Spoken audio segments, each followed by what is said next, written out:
Hi guys, welcome to my YouTube channel. मेरा नाम वैष्णवी नागर है and first of all thank you for clicking on the video. आज की video शुरू करने से पहले वो लोग जो आज मेरे चैनल पे पहली बार आए हैं, मैं उन्हें अपना एक ब्रीफ दे देती हूँ। So I did BCom honours from Hansraj college in 2018 and after that I started preparing for civil services and this year in 2023 मैंने जॉब ज्वाइन करी, मैंने कॉर्पोरेट सेक्टर ज्वाइन किया एंड कैसे किया एंड उसके लिए इंटरव्यू टिप्स क्या हैं उसके रिगार्डिंग मैं वीडियोस पहले भी बना चुकी हूँ, तो you can check that on my channel.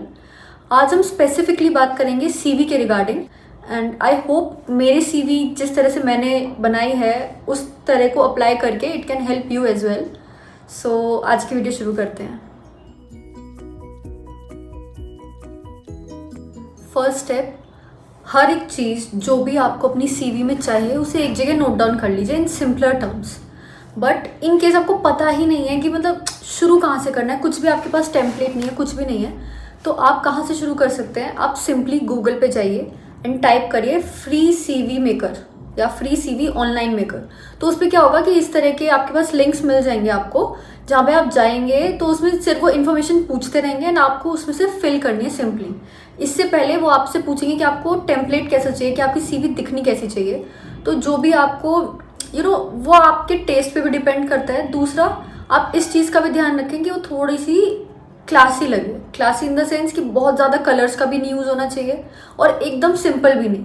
तो कहीं in between you have to find the perfect template. तो आप वो टेम्पलेट चूज़ करेंगे, उसके बाद जैसे जैसे वो इन्फॉर्मेशन पूछेगा आपको वो फिल करते रहना है। इस तरह से आपकी एक बेसिक टेम्पलेट, एक बेसिक सीवी तैयार हो जाएगी।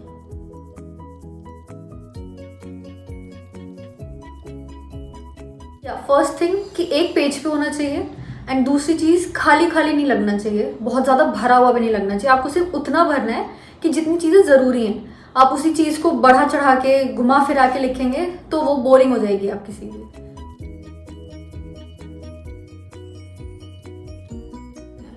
इसके बाद बात आती है डिस्क्रिप्शंस की। सो फॉर एग्जांपल आपने इंटर्नशिप करी है, कॉलेज में आपने कुछ भी को करिकुलर एक्टिविटी की है, सो उसे ये कोट करने की बजाय कि you are the cultural secretary volunteer of so and so society and that's it, ये लिखने की बजाय अगर आप उसके नीचे डिस्क्रिप्शन पॉइंट कर देंगे कि this is how I have done this, या मेरे अंडर में इतने स्टूडेंट्स थे, टीम इतनी बड़ी थी, या जो इवेंट था वो इतना ज़्यादा क्राउड लेके आया था, तो इस तरह के पॉइंटर्स आप पुट करते हैं। या इंटर्नशिप में आपने हेल्प कैसे करी कंपनी की, कि like you help in tracking the details, tracking the data and all, तो उससे आपका अगर आप ये सिंपली लिख रहे हैं कि HR intern eight so and so company, तो उनको नहीं पता कि एग्जैक्टली आपने क्या काम किया है एंड वो काम क्या उनकी जॉब प्रोफाइल के लिए सुटेबल है भी कि नहीं।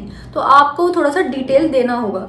मैं वरना यूजुअली क्या देखती हूँ कि लोग क्या करेंगे, सिंपली लिख देते हैं this done at this and this. तो उस पर आप थोड़ा डिटेल दीजिए, बिकॉज आपका फर्स्ट राउंड आपकी सीवी है, आप वहाँ पे खुद नहीं है उस चीज़ को एक्सप्लेन करने के लिए, तो आपकी सीवी को आपके लिए वो काम करना चाहिए। आई थिंक इन चीज़ों को और सिंप्लीफाइड करने के लिए what I will do is I will show you my CV and मैंने अपनी CVs बहुत टाइप से बनाई थी। So for example when I was applying for political consultant job थोड़ी अलग थी, चीज़ें सेम ही थी बट उनका ऑर्डर ऑफ प्लेसमेंट डिफरेंट था। फिर एज अ बिजनेस एनालिस्ट जब मुझे रोल अप्लाई करना था उसकी डिफरेंट थी। एक जेनरिक CV थी जो फेलोशिप्स में अप्लाई करने के लिए थी, और मैं टेम्पलेट्स में भी चेंजेस करती रहती थी टू जस्ट सी कि क्या ऐसा है कि टेम्पलेट से कुछ खास फर्क पड़ रहा हो। बहुत ज़्यादा फर्क नहीं पड़ता है, just for because at the end of the day जो भी उसके अंदर भरा हुआ है वो ज़्यादा ज़रूरी है। बट इन केस जो आंखों को थोड़ा वार्मथ दे, जो थोड़ा देखते ही लगे कि अच्छा चलो पढ़ लेते, जिसमें इंटरेस्ट जगे, तो वो चीज़ आपका टेम्पलेट रोल आपका वो है प्ले करता है। तो now I will show you my CV। या सो अगर आप ये देख पा रहे हैं, दिस इज़ द CV, और इस तरह से इसमें मैंने इन्फॉर्मेशन की थी। ये मैंने ऑनलाइन एक ऑनलाइन सोर्स के थ्रू ही बनाया था, एक वेबसाइट पे, फ्री वेबसाइट थी वो। सो इसमें what I have done is कि मेरा एजुकेशन पोर्शन यहाँ पर आ गया है। ये मेरा एजुकेशन पोर्शन है। यहाँ पे मैंने एक हेडिंग डाली है positions of responsibility, this one. और ये पूरा section, because I was a fresher back then, तो उस टाइम में मेरे पास वर्क एक्सपीरियंस नहीं था, तो जो मैंने कॉलेज में की हैं चीज़ें उस चीज़ को ही मैंने डिटेल में फिल आउट किया है।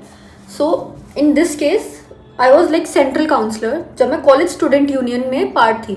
तो यही चीज़ मैंने अपनी पॉलिटिकल कंसल्टेंट वाली पोजीशन के लिए भी हाईलाइट की थी, वही प्रायोरिटी पे रखा था। एंड कंसिडरिंग ओवरऑल पोजीशंस ये मुझे लगता था कि सबसे इंपॉर्टेंट है, तो मैं हमेशा इसको फर्स्ट पे ही रखा करती थी।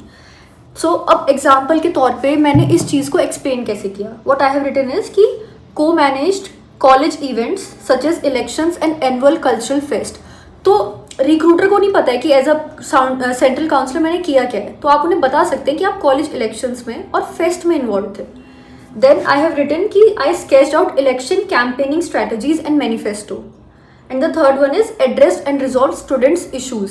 तो इससे आपकी 3-4 चीज़ें हाईलाइट हो रही हैं कि आपको पब्लिक हैंडलिंग आती है, आपको इवेंट्स ऑर्गेनाइज करना आता है, आपकी ऑर्गेनाइजिंग स्किल्स अच्छी हैं, and third you are a problem solver. इसी तरह से I have written sponsorship head of this and this society, founder and president of this and this NGO.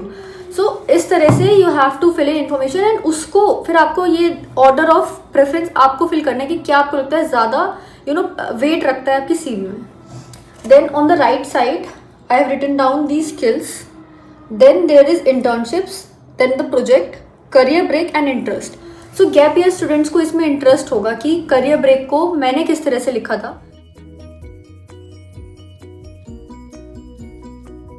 ये मेरी वो वाली सीवी है गाइस जो got through and got selected.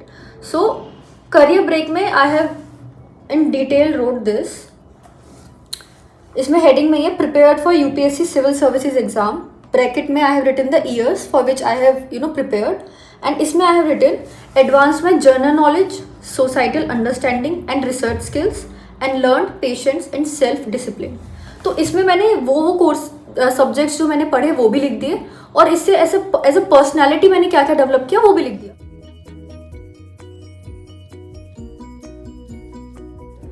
अगर मैं अपनी सबसे रीसेंट जो है उस वाली सीवी पे आऊँ, so this is the recent one. इसमें आप चेंजेस देखेंगे। अब मैंने एक्सपीरियंस सबसे ऊपर कर दिया बिकॉज अभी मेरे को ऑलमोस्ट 10 मंथ्स हो गए हैं इनटू द जॉब। सो इसमें किस कंपनी में मैं हूँ वो लिखा है, देन नीचे क्या क्या मैंने उसमें वर्क किया है। इसके बाद मेरा पोजीशंस ऑफ रिस्पॉन्सिबिलिटी वाला सेक्शन आ गया है, जो पहले इतना पोर्शन ले रहा था मैंने उसको कट डाउन कर दिया क्योंकि अब वो चीज़ कम रेलिवेंट हो गई है। देन मैंने अपना अकेडमिक बैकग्राउंड जो आपने उस टाइम पे देखा होगा मैंने सबसे पहले लिखा हुआ था because my marks were good, तो वो मैं दिखाना चाहती थी कि I was academically good, but इस टाइम में मैंने उसको राइट साइड में कर दिया है। तो आपको इस तरह से अपनी positioning with time with particular job position change करती रहनी चाहिए। एंड देन मेरा इंटर्नशिप्स, प्रोजेक्ट एंड लास्ट में करियर ब्रेक। जैसे मैंने वहाँ पे करियर ब्रेक यूज़ किया था, अपनी रिसेंट में मैंने रियलाइज़ किया कि this is a better word to use. I have written educational pursuits, तो ये आप भी लिख सकते हैं। And then I have wrote prepared for UPSC civil services exam, and इस बार मैंने ईयर्स नहीं कोट किए हैं, मतलब मैं उस पर बहुत ज़्यादा भी ध्यान नहीं देना चाहती हूँ कि कितने टाइम मैंने तैयारी की है।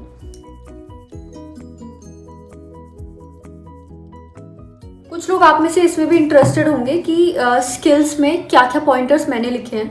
सो बिकॉज अभी मेरी job profile particularly political consultant ही है, तो मैंने उस तरह से जॉट डाउन किए चीज़ें। And like I have wrote research and analytics, campaign ideation, public speaking, attention to detail, strategic thinking.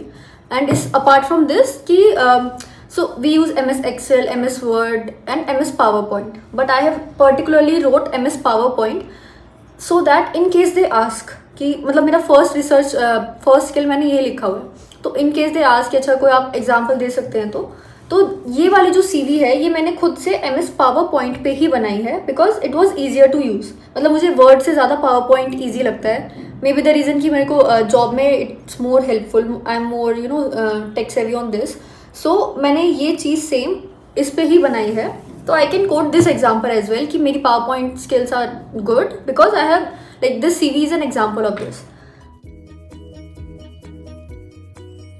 तो इस चीज़ के बाद अब बात करते हैं, ऑल्दो मैंने नीचे की साइड डिटेल्स दे दी हैं, बट अगर हमने फर्स्ट पोर्शन की बात करें जिसमें आपका नेम आता है एंड आपकी कॉन्टैक्ट डिटेल्स आती है and a bio of yours. So इसमें क्या आप फिल कर सकते हैं, क्या करना चाहिए एंड फोटो लगानी चाहिए या नहीं। So first of all with the photo, in my case मुझे लगता है कि कोई नुकसान नहीं है, and if the photo is good तो कुछ अच्छा अपील ही हो रहा है, like now the CV has your face, the person the recruiting one know कि अच्छा this person looks like this. अगर फोटो अच्छी है, प्रोफेशनली दिखती है, तो आप ऐड कर सकते हैं। मतलब मैंने कभी नहीं सुना है कि उसका कोई नुकसान हुआ हो, मे बी इन अ वे फ़ायदा ही होता हो, तो यू शुड ऐड। देन जैसे आप इसमें देख पा रहे हैं कि what I have done is कि ये जो मेरा कॉन्टैक्ट नंबर है, ईमेल आईडी है या लिंक्डइन अकाउंट है। सो आपको याद होगा मैंने अपनी प्रीवियस वीडियो में भी बोला था कि LinkedIn is like very useful specially in are case. तो उस पर I keep posting posts and all. उसका मैं डिस्क्रिप्शन में अपना लिंक का अकाउंट छोड़ दूंगी, आप देख सकते हैं। तो मैं उसमें क्या करती हूँ कि अपनी अपनी जर्नी इंक्लूड करती रहती हूँ ना, प्रोफेशनल वे। अभी से ही आप क्या कर सकते हैं, आप अपनी UPSC एक्सपीरियंस, वो भी मैंने उसमें लिखा हुआ है, तो वो भी शेयर कर सकते हैं। धीरे धीरे आप अपनी वहाँ पे भी if not audience but connections build कर सकते हैं। So it helps if not in short run, may be in the longer run, may be कोई रिक्रूटर ही आपके थ्रू लिंक्डइन पे कनेक्टेड हो एंड यू नेवर नो, आपको जॉब उनके through ही मिल जाए। अब बात करते हैं कि बायो में क्या लिखना है, and I think it's better आप उसको कंसाइज रखें बट कॉपी पेस्ट वाला ना रखें। हम लोग क्या करते हैं यूजुअली, हम सिंपली जाएंगे गूगल पे and what we write is bio introduction for CV for so and so job profile and they will show you like tens of that। तो आप उसमें से कोई भी सिलेक्ट करते हैं और कॉपी पेस्ट कर देते हैं। तो HR भी यूजुअली क्या होता है, उस चीज़ को स्किप करते हैं और नीचे का पढ़ना शुरू करते हैं। मे बी अगर आप कुछ इनोवेटिव लिखें तो उनका टाइम वहाँ पे लगे, वो थोड़ा पढ़ें कि आपने क्या लिखा है। तो एज अ फ्रेशर मैंने क्या लिखा था फॉर पॉलिटिकल कंसल्टेंसी जॉब, मैं वो आपको पढ़ के बताती हूँ एंड आप डिफरेंस खुद फील करिएगा। Having 3 years experience in college elections as a winning candidate and being a UPSC CSC aspirant later makes me naturally inclined towards Indian politics and society where I can combine both my practical and theoretical knowledge। तो इसमें आपने अपने college से लेके उसके बाद की तैयारी का कॉम्बिनेशन को बता भी दिया कि आप वो कैसे यूटिलाइज कर सकते हो इस जॉब में। तो I think this is a better way to put your things down. आपके पास CV, आपके पास एक पेज है and it is your first faceless communication with the company you are applying for. तो इट्स बेटर कि अगर आप उस चीज़ में जितना एक्सप्लेन कर सके विदाउट मेकिंग इट बोरिंग, बहुत टेक्निकल टर्म्स नहीं यूज़ करने, सिंपली वर्ड्स यूज़ करने, तो उससे HR का रिटेंशन रेट आपकी CV पे बढ़ता है and it gets better for them to select and put it forward. So guys CV की यही बात थी। इसके अलावा कोई भी आपका डाउट्स हों, आई वुड प्रेफर कि आप यहाँ पे कमेंट सेक्शन में उस चीज़ को पूछें। I am getting queries related to this on my Instagram account and on my LinkedIn, but हर जगह की एक पर्टिकुलरली ऑडियंस होती है। आप अगर यहीं पे क्वेश्चन करेंगे तो it's better for me to answer them here itself. दूसरा, अपने उन दोस्तों के साथ शेयर करें जिन्हें आपको लगता है अब उस विशियस साइकिल ऑफ UPSC से निकलने की ज़रूरत है, या may be side by side कुछ और पिक करने की ज़रूरत है। सो आई थिंक कि ये उन्हें बहुत यूज़फुल रहेगा। आई होप ये आपको यूज़फुल रहे एंड चैनल को सब्सक्राइब करें, वीडियो को लाइक करें and share it with your peers. That is it for today and thank you. Bye.